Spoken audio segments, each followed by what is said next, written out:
Olá pessoal, eu estou gravando essa videoaula para a gente estar corrigindo as atividades da nossa segunda semana do mês de maio, tá?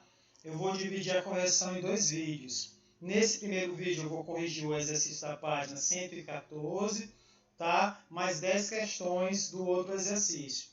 No segundo vídeo eu corrijo o restante das questões, tá ok? Vamos então partir para a correção das questões. Olha, a primeira questão é aquela que eu passei para vocês da página 114 do livro, que tem um texto que fala sobre a questão dos terremotos e dos tsunamis no Japão, que é justamente essa foto que está aí para vocês verem, tá na tela. Eu só fiz pegar do nosso livro. Então, a primeira pergunta que se faz lá, para a gente responder, com base na leitura do texto e nessa foto, é o seguinte: com base na leitura do texto e no conteúdo do capítulo, explique as razões que provocam os tsunamis e os terremotos. Pessoal, falando de maneira bem simples, né, os tsunamis e os terremotos são consequência dos movimentos, né, de placas tectônicas, tá? Quando esses movimentos ocorrem na parte terrestre, são chamados de terremotos. Quando eles ocorrem no mar, são chamados de maremotos, né, que provocam os tsunamis, tá certo? Mais adiante a gente vai falar um pouco mais sobre os terremotos. A outra questão que ele fala é o seguinte: o texto fala no uso de sistemas de alarmes para evitar catástrofes. Dê exemplo de como isso pode ser feito e aponte as áreas do globo em que as sociedades devem ter um trabalho mais intenso de preparação frente a esses acidentes naturais. Então, pessoal, a resposta é o seguinte: preparar a população que vive nas áreas de risco por meio de medidas preventivas, né? Como sistemas de monitoramento e alerta e planos de evacuação, tá? A gente tem como exemplo o Japão, que é um país que já adota essas medidas, né? Onde eles já estão preparados para a ocorrência de futuros terremotos ou tsunamis, tá? Portanto, as cidades devem estar mais preparadas para a ocorrência de terremotos e tsunamis nas áreas do planeta onde a atividade sísmica ela é mais intensa, tá?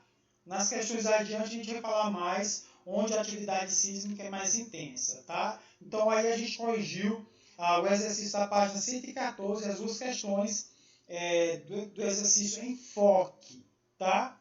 Agora a gente vai partir para o segundo exercício que eu passei para vocês, de 14 questões, né? Com base na leitura da página 110 a 120. Nesse primeiro vídeo eu vou estar corrigindo as 10 primeiras questões, tá certo?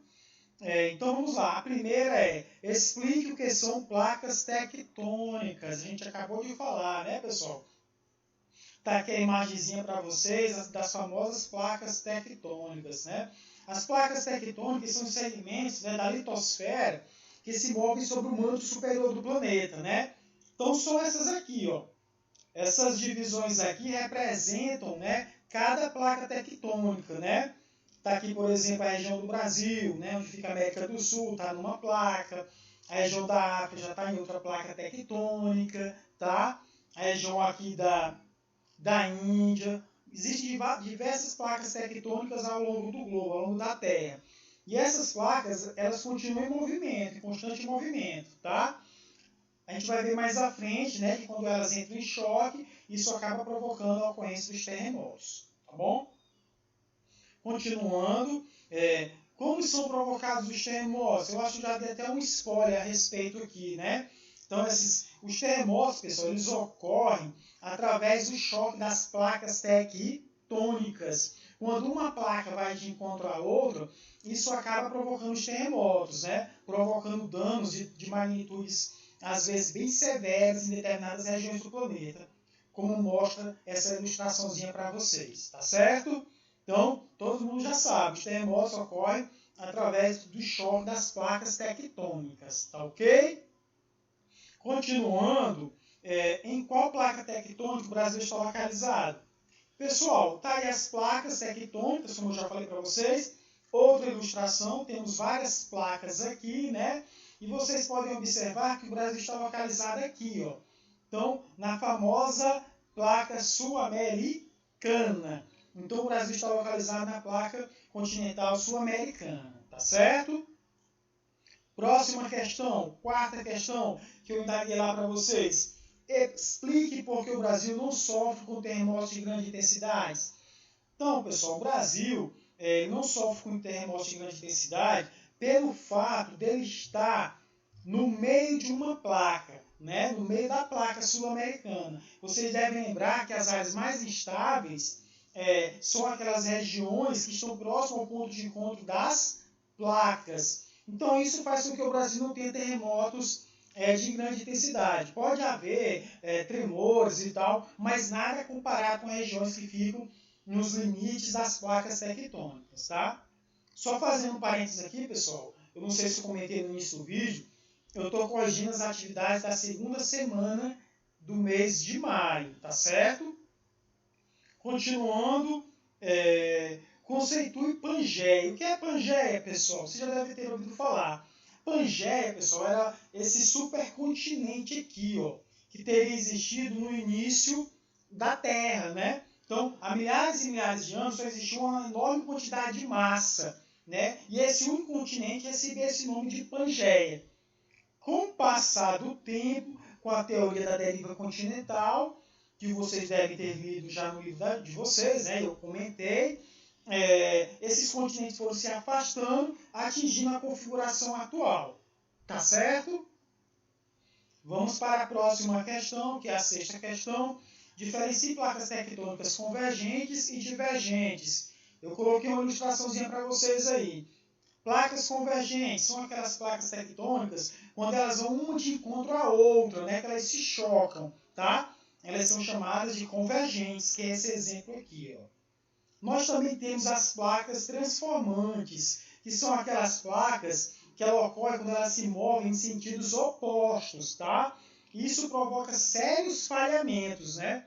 Um dos mais famosos e conhecidos no mundo é a falha de San Andreas, localizada nos Estados Unidos, ali na costa oeste, naquela região ali de São Francisco, tá? E também a gente tem a placa divergente, são quando as placas se movimentam em sentidos opostos, tá ok? Continuando, a título de curiosidade, coloquei para vocês também, explique o que é escala Richter. Você já deve ter ouvido falar, né? A escala Richter, pessoal, é uma escala que mede a magnitude dos terremotos, tá? E ela varia numa escala de 0 a 10, tá? Sendo que quanto mais próximo do 10, o terremoto é mais grave, digamos assim, tem uma intensidade maior, certo? Então, eu coloquei uma observaçãozinha que acima de 7.0, os terremotos costumam ser bastante cruéis, tá? Então, regiões que sofrem, que estão próximas, essas regiões das placas tectônicas, aquela região ali do Círculo de Fogo, onde fica o Japão, né? Está muito sujeito a esses terremotos de grande intensidade, tá certo? Vamos para a próxima questão. O relevo terrestre é produto de duas forças. Quais são elas? Então, as duas forças são as forças endógenas, né, que são os agentes internos, aqueles provenientes do interior da Terra, tá certo? E as forças exógenas, que são aqueles agentes externos, provenientes do exterior da Terra. Mais à frente a gente vai se aprofundar aqui na próxima questão. Tá? O que estuda a geomorfologia? A geomorfologia, pessoal, ela estuda o relevo terrestre em sua gênese e sua estrutura, né? Desde a sua formação, da sua gênese, até a sua estrutura atual. Então, isso é um objeto de estudo da geomorfologia. Agora, como eu estava falando, a gente vai se aprofundar nos principais agentes internos e externos formadores do relevo terrestre. Tá certo? Vamos lá. Os agentes internos do relevo terrestre, pessoal, são vulcanismo, tectonismo, né? Como vocês podem ver aqui, eu estou mexendo aqui com a setazinha do mouse, os abalos sísmicos. Esses são os agentes internos formadores de relevo terrestre, do relevo terrestre. Tá certo? Além dos agentes internos, nós temos também os agentes externos, ó, que está nessa segunda ilustração que eu coloquei para vocês. Quais são esses agentes? É a ação do homem, né? Do intemperismo, através da ação do vento, da água, das chuvas, certo? Então, esses são os agentes externos formadores do relevo terrestre. Tá ok?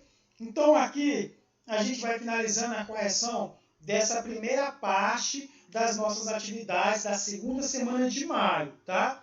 No próximo vídeo, a gente vai continuar corrigindo a partir da questão 11, tá bom? Então, até lá!